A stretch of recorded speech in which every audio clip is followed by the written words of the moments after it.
Hello, my name's Claire Swarbrick. I'm the National Trainee Lead for SNAP-3. Thank you for watching this video on how to use the case report form for SNAP-3. Because SNAP-3 is a fairly complex study, our case report form on paper would be incredibly complicated because there are lots of different options that direct you to different questions. So we've decided to make our case report form purely electronic. We also recommend that you consent patients electronically. We've created HRA-approved electronic consent forms that can be accessed via REDCap, and you can download PDFs of the consent forms like you would paper consent forms from the REDCap password-protected system. This video aims to describe the two different ways that you can access the case report form and talk you through the different pages of the case report form so you can see what's involved in the study. There are two main ways of accessing REDCap. There's the password-protected login, and there are survey links. There are benefits to both options, and you at a site might decide that one method doesn't suit you very well. However, I recommend that you definitely provide me with at least the PI, trainee PI, and research nurse details so that I can at least grant them access to the password-protected REDCap database. By having access to the password-protected REDCap database, I can allow you to track all of your site activity, and you'll be able to see which participants need follow-up as you work through the study. All local investigators can have access to this system, but at a minimum it should be the PI, trainee PI and research nurses. Please send their name and email address and the sites that they're working at over to snap@rcoa.ac.uk so that I can create your accounts. The generic survey links to the case report form can be used successfully by any local investigator to recruit participants and collect data. We use coding to direct the completed case report forms without a login to the correct site-level REDCap database. This means that you can have people entering data using both the password-protected REDCap system and the survey links for your hospital, and they will all end up in the same database, which the PI, research nurse and trainee PI can monitor using their password-protected access. The benefit of the survey links is that they are very easily accessible, so you can provide a local investigator with the URL on the morning of the study and they can go off and recruit participants and enter data. So it makes it really easy for you to allow local investigators to get participants on board just by clicking on a link. The main disadvantage of survey links is that the local investigator entering data is unable to see any information other than the information they've just entered. So if a local investigator is going to do the follow-up without any help from somebody with access to the password-protected system, then they'll be relying just on our follow-up prompt emails to the email address that they've entered into the case report form. Those who complete a case report form via the survey links can still skip around that participant CRF by using the survey queue function that I'll show you a bit later on in the video. This loads a list with links to the different pages of the case report form that are ready to be completed. Regarding both the surveys and the password-protected system, if a form has already been completed, then you'll be able to see the answers that have already been put into the case report form, and you can update them as necessary if you log into the same page that has already been started by somebody else. Once you've been granted your hospital site-level REDCap account, you'll be able to access this kind of screen. You'll find a page with no records entered. Any data entered into this particular site here is just test data, so there are multiple dummy records that I've created. This is the initial page. You won't have all of these options, but the main screen that you'll be using is the record status dashboard. This dashboard gives an overview of what's going on at your site. So you'll see on the left-hand side here that each row is a participant, which will have a record ID assigned to them. And each column here is a page of the case report form, which is divided up into various different events. Not all pages of the case report form will be relevant to each individual participant. So you'll see here that everybody has completed the first 3 columns. And then the consent form, which loads, depends on the information that you put in regarding the country that you're working in. and whether or not they have capacity. And this sort of branching logic exists within the whole case report form. The other page that you'll be using in order to be able to identify people from their record ID is the reports. So on the left-hand side, there's a box here that says Data Exports, Reports and Stats. If you click on that and you go into the participant lookup selection and you select View Report, then you'll be able to see a list of the record IDs and the names and NHS numbers, or HMC or CHI number, for each individual participant, so that you can follow up patients more easily. So if I go back now to the record status dashboard, in order to add a new record, you just select this green button here that you'll see when you click to add a new record. So this gives you an overview of the pages of the case report form, and some different instruments will become available depending on the answers that you put in the case report form. So on the left-hand side here are all the different instruments, and along the top here, these columns refer to the different time points when these instruments should be completed. So recruitment are things that need to be done before the patient's actually brought into the study. Then there's the initial assessment, so these contain the pages of the case report form that ideally should be done when the patient is recruited, but some information can be added retrospectively if necessary. The post-op assessment on the day of surgery, so that's the things that can be done after the patient's been to theatre, so you need to know where they've gone from the operating theatre. Have they gone to intensive care or to the ward? And that's a very brief survey. And then these two follow-ups should ideally be done on days 3 and day 7. Then there's the delirium notes review, and that can be done retrospectively from the time that the patient is discharged from hospital. And ideally that should be done before the 13th of May, so that we can get the information in and starting to be analysed. Then there's the quality of life assessment, which can be done via email or telephone, and that's the participant's preference at 4 months. The Northern Ireland follow-up is only for Northern Irish sites because they're not able to participate in data linkage. And then on the right-hand side there is a very important form, so that's the withdrawal form.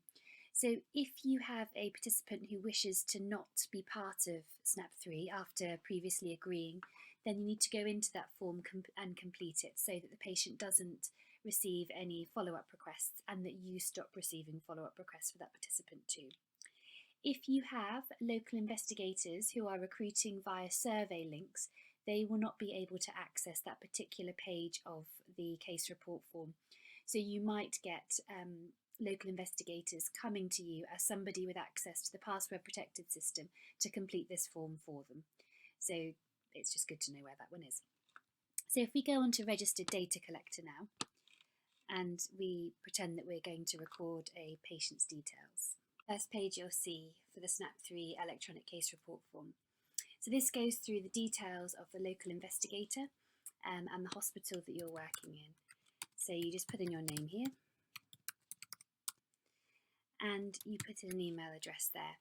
Now it's a good idea to put in an email address because you'll get follow-up prompts to ask you to follow up your participant with links to the appropriate pages of the CRF. So it does make follow-up easier. But if you opt to just use the password protected system, then you don't necessarily need to put an email address in. Selecting the country that you're working in means that you're given the appropriate consent form, and I can find out which hospital you're entering data for. So here I'll choose my local hospital, the Royal Devon and Exeter. When you reach the end of the page, then please select complete, and that will mark the page as complete for everybody who's able to access your site, so that they know that nothing else needs to be changed. And then click Save and Exit Form to move back to the overview page. The next page of SNAP-3 CRF is the eligibility check. So you click here and it just goes through the eligibility criteria, which are really quite broad. So if you're not sure about whether or not a participant should be included, then you can access the PDF here, which gives you examples of procedures that are included and excluded. If you've got any doubts, then you can contact us via our SNAP-3 helpline. And And then it asks you about capacity. So this again relates to uploading the correct consent form or declaration form. And here I'll go for yes, they do have capacity. And I'll select complete. Capacity in the country that you're based in, the correct consent form will load. And you can see here that because I've said that I've got a patient from England who has capacity, this consent form has loaded. Now, before we go on to the consent form, there's the pre-consent contact details. And this is a way of us putting the patient's name on the consent form, and it also allows the email address, allows you to enter an email address where a copy of the consent form can be sent. So you can put in the participant's name,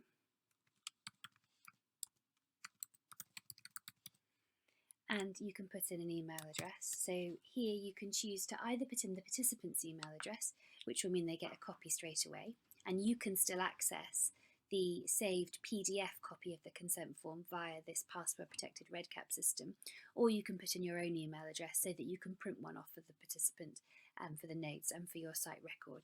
It's up to you. Here I've put links to our summary and our participant information sheets. If I'd said that the patient was from Scotland, then the Scottish versions of these documents would occur. And if I'd said that the patient didn't have capacity, then the appropriate participant information sheets would occur. The participant information sheet should be printed out and given to each participant. However, this just provides you with some additional information so that it's there and easily accessible in case you need some more information.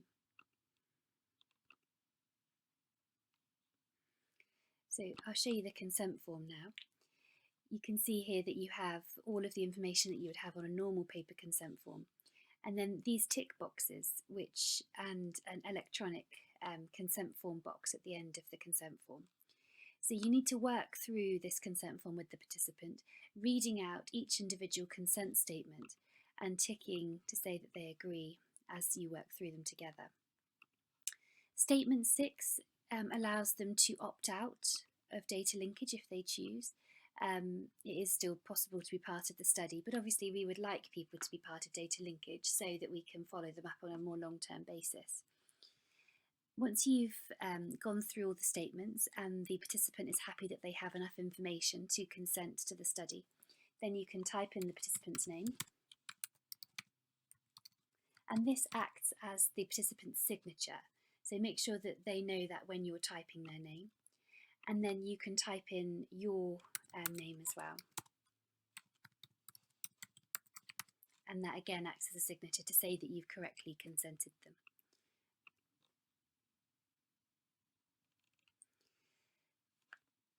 The SNAP-3 CRF is the contact details page.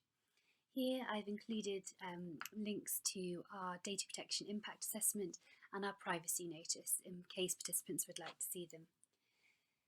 This information on this page of the CRF is needed for data linkage, so the NHS number, H&C or CHI number, and also we ask here for contact details. So you can assure your patients that we will only use the provided contact details to contact participants for SNAP-3 related purposes, and we're not going to share their contact details with any other organisation. All contact details will be destroyed after 3 years as per the University of Nottingham's data destruction policy. And you can see here that participants can either opt to have follow-up at 4 months via email or via telephone. So if a participant is just willing to give their email address, then they will get an email at 4 months. If they provide their telephone number, then the registered data collector who initially recruited this participant will get an email prompt at 4 months asking them to telephone the participant. And if they provide both, then the participant will get initially the email, and if they ignore all requests to complete the email follow-up survey, then the local investigator who recruited the participant will get a prompt saying, could you please follow up the participant? They haven't responded to our requests for email. You can see here that also the participant can opt into receiving updates regarding the study. So PPI has shown that participants are sometimes interested in finding out the results of the study, so they can opt into this if they would like to. If the participant doesn't have capacity and you've recruited them via a consultee or via a personal legal representative, then this page will ask for their details rather than the participant's details. If a participant would prefer to put in their daughter or their son or friend who would like to complete the survey with them via email, then you're very welcome to put in their details, as long as they're happy for their contact details to be shared with us. These forms here are the ones to complete around the time of recruitment. We're assessing for frailty in 3 different ways. So I'll first click onto the clinical frail scale. So here you can see that I've attached a copy of the clinical frail scale and also some descriptions about how you should be assessing someone's frailty. So by taking a brief history from the patient, relative or carer and thinking about how they were 2 weeks ago, because sometimes if patients are acutely unwell, their frailty can be overestimated. You can come back to do the clinical frail scale at a later time if that's necessary, but if you click yes, then you can see that all of the categories are typed out, and you can say whether or not you've done it as a local investigator or whether you've taken it from a clinic letter that's relevant to the patient at the moment.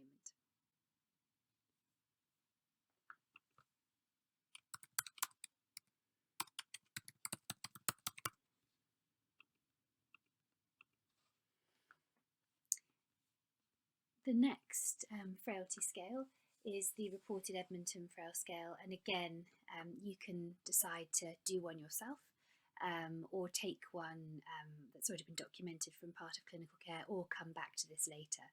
So if you say that one has been documented as part of clinical care, then here it asks for the overall score.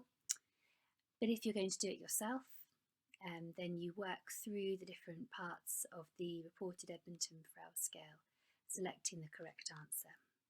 And you'll see down the bottom that you get a total for what the reported Edmonton Frail Scale is. And then if I move on to the electronic frailty index, not all hospitals will record an electronic frailty index. So if you do record it in your hospital, then select yes. If not, then select no, and you'll be able to move on. From there, we move on to patient characteristics.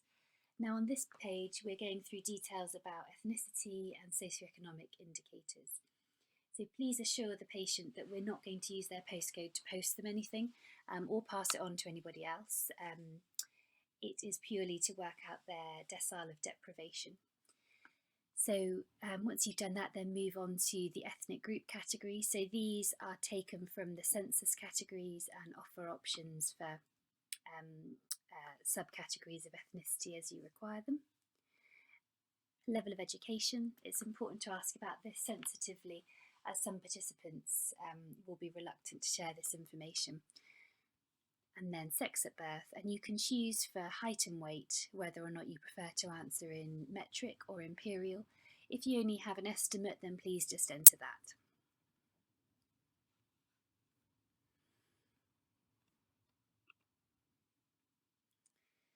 Then we move on to some bits about their activities of daily living. So we ask where the patients come from, so where they've been admitted from, and what help they need with their activities of daily living. We ask how many medications the participant takes, so please just click the drop-down menu and select how many medications they have. We ask how the patient was assessed pre-operatively, so this is, were they seen in a day of surgery clinic, or were they only quickly seen on the day of surgery by the anaesthetist or nurse? Were they seen in a geriatrician-led clinic or discussed at an MDT? So you can tick as many of those as relevant.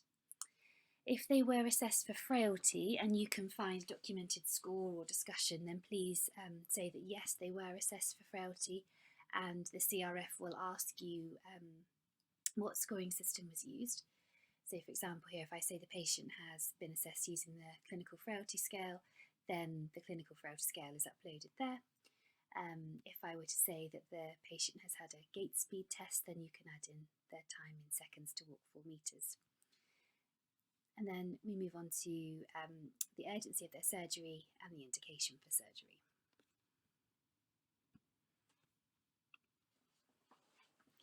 The next page of the CRF looks at multi-mobility. So this can get a little bit complicated, but we've tried to make it as simple as possible. So here we have a long list of potential comorbidities that the participant could have. I've included some short information that may be relevant, so you can make a decision as to whether or not somebody has that comorbidity or not. If you're uncertain, then please click on this appendix and it will upload some more detailed information about whether or not that should be documented for the participant. If you're still not sure, then you can contact us either via our email address or via our WhatsApp group. Some of these categories will bring up additional questions, and that's just because the Charleston Comorbidity Score asks for more detailed information. So an example of this is malignancy. So it will ask you some more information about whether or not the patient has metastases and when the diagnosis was made. So please make an estimate if you're not sure of exactly when the diagnosis was made. From there we move on to lab data, where you can enter blood results. Now, we don't want patients to have any additional blood tests because of SNAP-3. If the patient has no bloods, then just select no to all of these and you can move on. If the participant has had blood tests within 12 weeks, then tick yes and you can enter the details of those. And then regarding their COVID status, we are simply looking at whether or not you are treating the participant as being positive or negative for COVID. We're not asking participants to have tests. So for example, if your hospital is using a lateral flow to decide if the patient's negative or positive, then just select that they're negative on the basis of the lateral flow. We don't want anybody to be having a COVID swab just on the basis of SNAP-3. The final part of this category of data collection pages is the surgery-specific risk scores. So here there are some things that research nurses may be less comfortable with than the anaesthetic trainee local investigators. So please work together to try and answer these if necessary. So ASA scores will be found on the front of any anaesthetic chart. So please select the appropriate score from there. We've decided to use the SORT surgical outcome risk tool. I've tried to make it as simple as possible, and we're using this to record the type of procedure that the participant has, so it is really important that this is filled in correctly. So if you think that the participant has had a common procedure, then click common and type in some common procedures. For example, TKR will bring up total knee replacement. AVR will bring up aortic valve replacement. If you type in chole, then lap chole will appear. If you think that a procedure isn't common and you can't find it via my drop-down box, so you can also access all of the options by clicking the arrow there. If you can't find it on that, then click on not a common procedure, and it will take you to the traditional sort categories. So for example, you go into the surgical speciality, and then you go into the subspeciality, and then from there you can select the exact operation that you were looking for. This clinician assessment of 30-day mortality should be done by a senior clinician. So if this isn't something that you feel comfortable doing and you're a local investigator filling in this page, then please speak with either a more senior local investigator or your PI, who should hopefully be able to give you an idea of what the estimate of mortality should be for this particular participant.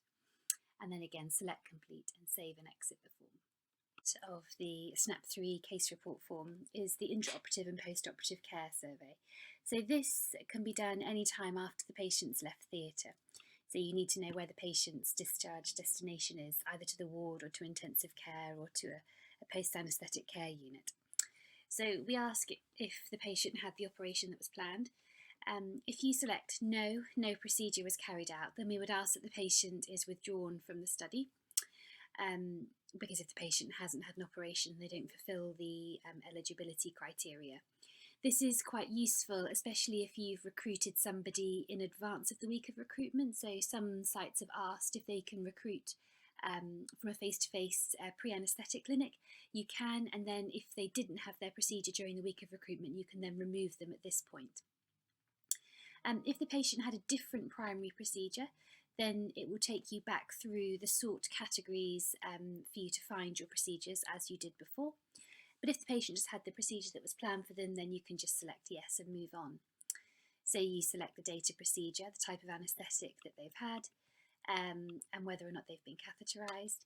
Then we ask where the patient went to from recovery. And then this question helps to determine which are the next pages of the case report form. So if the patient's been discharged on the day of surgery, then the patient won't require a retrospective notes review for delirium. But if they stay for at least one night, then they will. This is because we assume that patients who are discharged on the day of surgery aren't discharged home with delirium. If you're not sure if the patient is going to be discharged, then please select the second option, and you can always save their day case later on in the CRF.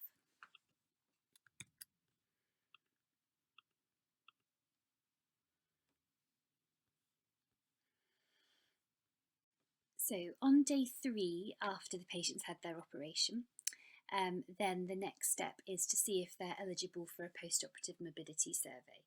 So if the patient has their operation on a Monday, then day 3 post-op would be on the Thursday. So if we click on this page of the CRF, so this basically establishes if the patient's still in hospital. So are they currently an inpatient?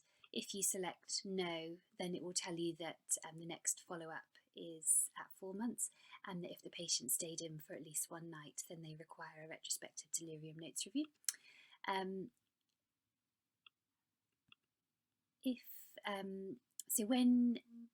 Whenever a researcher approaches a patient who has previously been consented into a study, it's important, according to the HRA guidance, that we establish that they're still willing to be part of the study. So the POMS survey can be done retrospectively from the notes. However, in order to capture the majority of delirium, we are asking that a 4AT or a CAM ICU is done as part of the POMS. So because we're actually speaking with a participant to carry out a 4AT or a CAM ICU, if you go and speak to them face to face to do these things, that is classed as an intervention. And so we need to say if the patient's capacity has changed.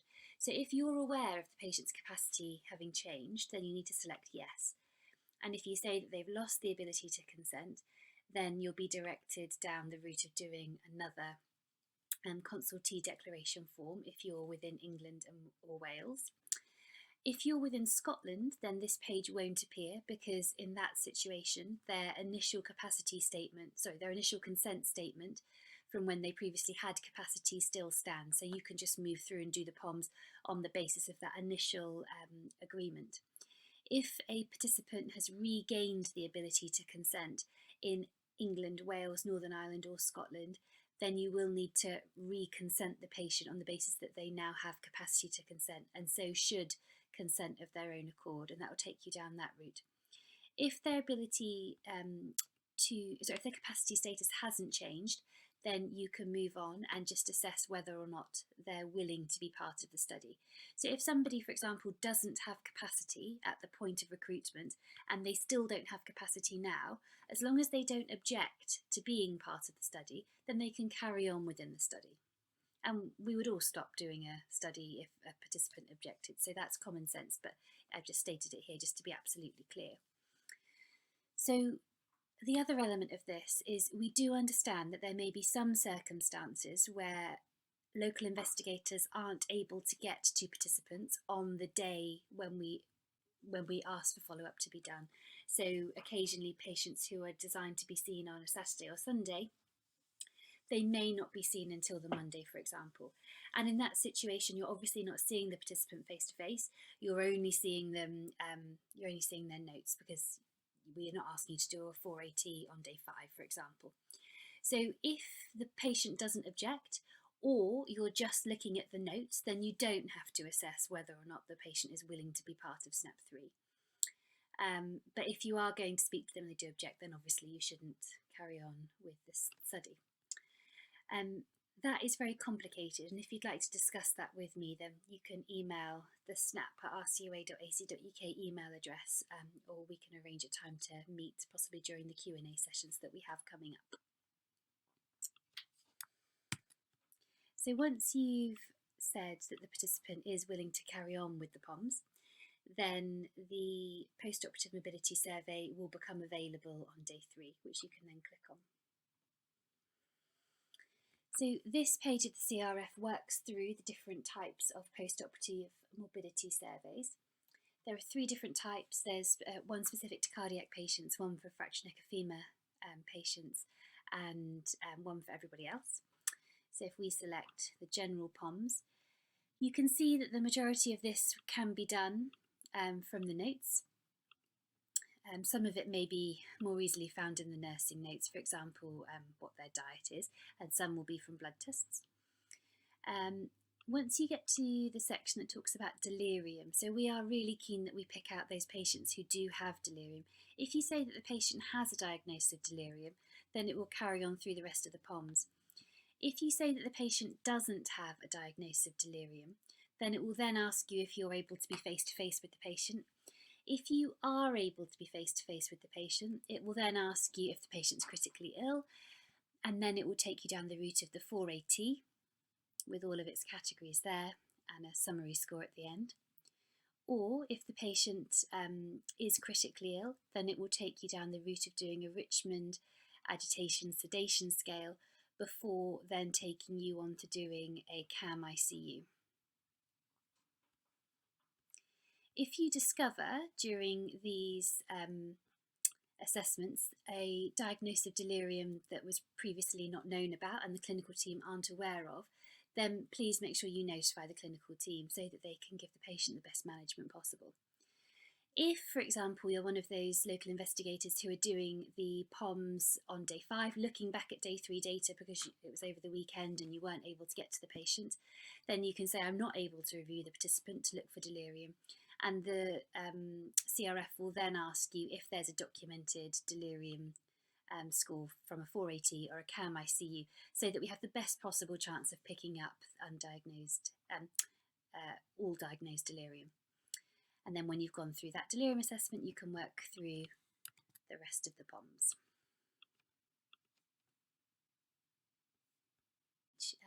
For assessment is the post-operative mobility survey for day 7. Here I've completed it to say that the participant is no longer in hospital, and so the POMS doesn't appear as available. If I realised I was incorrect, I could go back into this survey and say that they are in fact an inpatient, and then the POMS would appear. The next part of the case report form is the retrospective delirium notes review. Now, this can be done at any point from the time that the patient's left hospital up until the 13th of May. And we want this notes review to look back at up to 7 days of the participant's stay after their surgery. So if they develop delirium on day 8 after they've had their operation, then we don't want you to record that. That's sadly a limitation of the study. It's crucial that we detect delirium if it is present. So we've chosen to actively look for delirium on days 3 and 7 using the POMS and 4AT or CAM ICU, and then we're using this as a backup method to try and pick up any other diagnosed delirium. Delirium is really difficult to study due to its fluctuating nature and the different types of presentations that it takes on. So this retrospective notes review is modelled on the DSM-5 criteria for a diagnosis of delirium. So what we've done is initially we've got whether or not the participant actually has a diagnosis of delirium, and these are just a few examples of different delirium detection scores that can be used. Once you've gone past that, then it takes you to lists of example phrases and words which might be associated with that particular DSM-5 criteria. So this focuses on the attention disturbance. So if a participant has words similar to these in either the nursing or the medical notes, then please select yes. And if you select yes to each individual DSM-5 criteria, and that they're not at their cognitive baseline, which is important for those who have dementia because they may have features of the above criteria, but that might be part of what their neurocognitive baseline is like. And if you select that it isn't better explained by a severely reduced level of arousal or coma, then it will say that you've detected delirium. And it's really important that if you detect delirium and the clinical team aren't aware of a current diagnosis of delirium, then please let the clinical team know so that the patient can be managed in the most appropriate manner. So this can be done from paper notes or from electronic notes. Some sites have said that they're going to sit down one afternoon and work through all of the notes from their recruited cohort at their site. Others have said they're going to try and do it as the participant leaves hospital. It's very much sort of a site level decision. Outpatient follow-up that we would like is a quality of life assessment, which is really important for our participants because quality of life is a really useful marker of whether we're doing the right thing by our patients. So the boxes that appear here will depend on what capacity status the patient had when you recruited them initially and how they would like to be contacted. So here, because the participant had capacity when we recruited them, you've got both participant options. The patient said that they were happy to be contacted by email or by telephone, so you've got both options available to you. These options down here are a useful backup if the patient changes their capacity status. So for example, if this patient had lost capacity and you knew about it and you realise that actually you want to contact a consultee, you could then click on this box which will take you to the consultee version of the questionnaire. For the participant who does have capacity, they will get an automated email 120 days down the line from their operation, and they'll get up to 3 email reminders to say please complete this survey. If the participant doesn't complete this survey and they've given permission to be contacted by telephone, then you as the registered data collector email address holder will get an email prompt saying please phone the participant and fill in the telephone EQ5D5L at 4 months. The email will contain the patient's name, their NHS, CHI or HMC number, and the patient's telephone number, and you can work through it. We ask that you try phoning them up to 3 times during working hours on a working day, and that ideally you use a recognisable number, so not a withheld number, as lots of people don't pick up those calls. So if we go into that, if we pretend that the patient has just said that they're going to accept telephone follow-up, so the email isn't a possibility, you can see here that it takes you through the different steps of the telephone call that you need to have, an explanation, and then a bit that you will need to speak with the participant about to explain the survey, and then it will take you through some straightforward questions about their post-operative recovery. Some of which are a little bit sensitive, so please be careful about how you ask them. And then we move on to the number of days that they've spent away from home since discharge from hospital. So this one is time spent away from their home. So even days spent, so staying over with their daughter or their son, just add in a number. And if they've been at home since they were discharged, then you can put 0. We've asked that you put in the date that the survey was completed on, just so that we can make an assessment of how many days they've spent at home since discharge from hospital. And then again sign the form. There's also a button here to mention if the participant would like to withdraw from the study. And then obviously please thank them for their participation, and if they would like to have any updates then they can get in touch with us at the SNAP email address.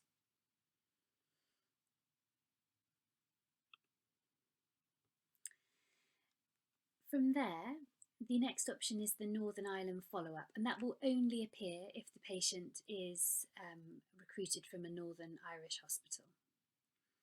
So I'll come back to that at the end. And then the final thing is the withdrawal box. Now, if you find that a patient would like to withdraw from the study, then this is the form you need to complete, which, as I said earlier, you can only access if you have a password-protected REDCap account. So in order to withdraw a participant, you need to click Confirm Withdrawal, choose the day they withdrew, and if it's possible, then just write why they withdrew, because that is useful information for us. And that will stop them from getting their follow-up emails, and it will stop you from being hassled about their follow-up too. If you have any issues with withdrawing a participant, then please contact us via email and just make sure that you have the patient's record ID available and your site name so that I can withdraw them. We're using to get some information about our participants in Northern Ireland. So this information for those participants in England, Wales and Scotland will be carried out via data linkage. So if you are from a Northern Irish site and you've agreed to carry out more long-term follow-up, then this is the page you'll need to complete. Excuse the slightly strange name, but this form should include information from up to 90 days post-recruitment. But we know that sites will variably be filling this in, so we've just asked that you put the date in here, and we'll only look at information up to 90 days. So we asked for their date of admission, we asked if they survived their hospital admission, and we ask if the patient dies, and then if you could tell us the date of death, that would be really helpful. We would also like to know about readmissions to hospital within 90 days, and if you tick yes to that, then it will ask you for the number of readmissions and then for more information about that. I wanted to speak with you about what to do if a participant doesn't have capacity. Now, this does make recruitment into the study a little bit more complicated. However, it is really important that we include these patients in the study, as we know that not having capacity is very common in patients who have dementia, and those patients are more likely to be frail and develop delirium and have multimorbidity. So they're a really important group for us to include, even if it does take more effort. The rules regarding capacity are found in full on the HRA website, but just to give you a brief insight on SNAP-3, then I'll just work through the case report form here. Now, on this case report form, I've said that the patient's in Wales. The rules surrounding inclusion of participants into studies are very similar for England and Wales, and there are some similarities with Northern Ireland. Those three countries use the Consultee process. If a participant is in Scotland, then it is a personal legal representative that is required rather than a consultee. So first I'll talk through the rules for patients in England, Wales and Northern Ireland. So if we say that the participant doesn't have capacity, then the next question is to say, is there a personal consultee? Now, a personal consultee is a friend, relative or unpaid carer who's engaged in caring for the patient and is interested in their welfare and doesn't mind being asked about the study. So if you select yes to that, then the next question will be, is the participant's consultee available in person or over the telephone? And both of those options are possible. In person is the most straightforward. You can provide the consultee with a consultee information sheet face-to-face and go through the consultee declaration form. If a participant's consultee is only available over the telephone, then there are two options for how you can take advice from a consultee. So either you can discuss the study on the telephone purely using the researcher information document. So this is basically a script that you can work through, and it gives you all of the information that a consultee generally needs to agree to be part of the study or not.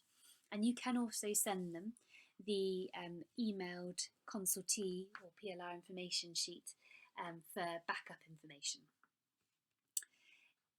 If you do not have a personal consultee available to you, then the next best option is a professional consultee. Now, these can only be used in England and Wales and Northern Ireland. And again, you can contact them over the telephone or in person.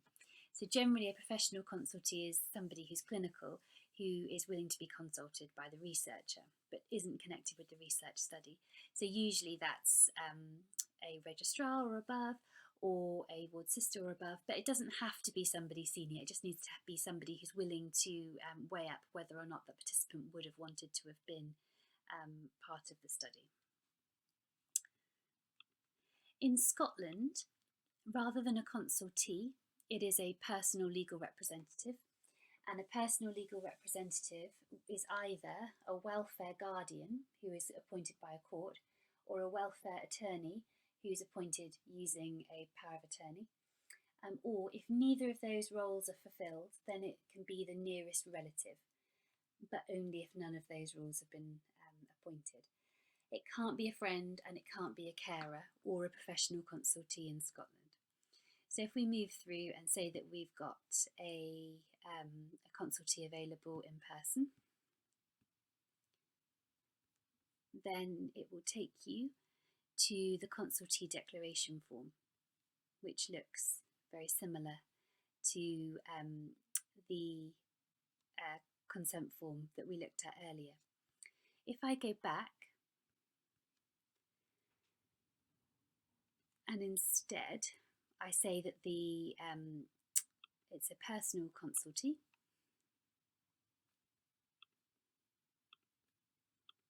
and they're only available over the telephone, then I can go on to discuss the study using the telephone advice sheet, and here there's a link to effectively a script that you can use to speak about the study, and then if you were to click Save and Exit form, it would take you to the declaration form for the consultee, or you can send this telephone consultee information sheet to the consultee and then go through the study on the phone later. These forms, these documents are all available in your local information pack. I've just attached them here for your information, so you don't have to rely on this system to download those forms.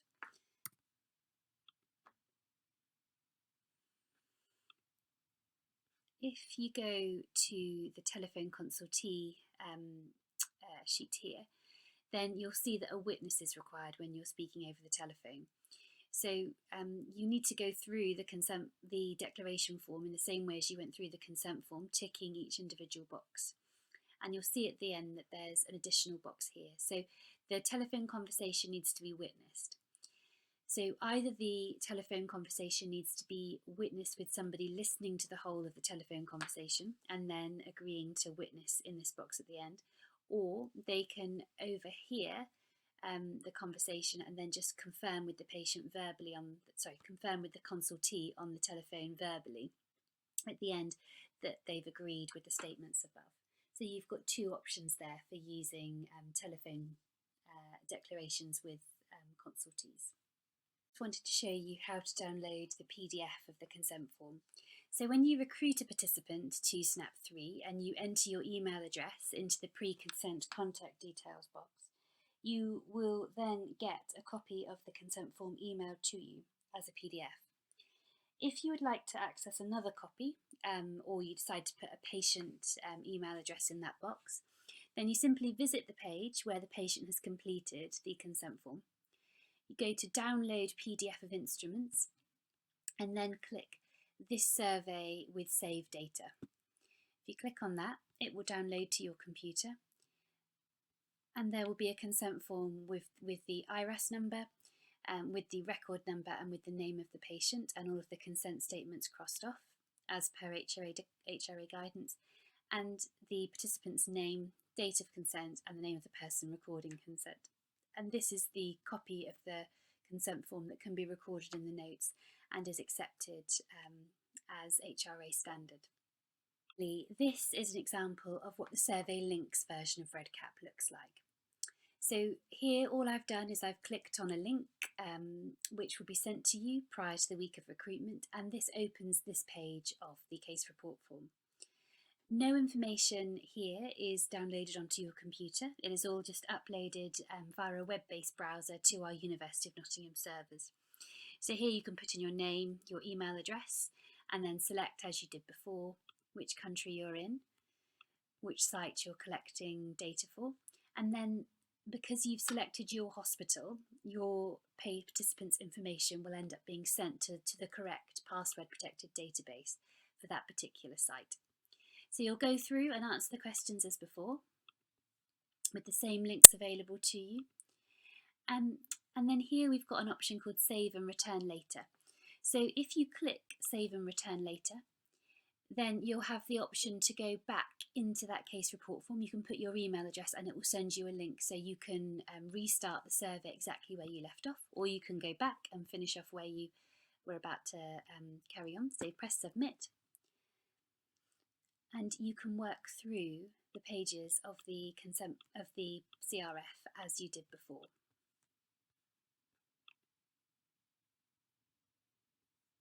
The consent form looks exactly the same, and you can work through it as you did on the password protected system.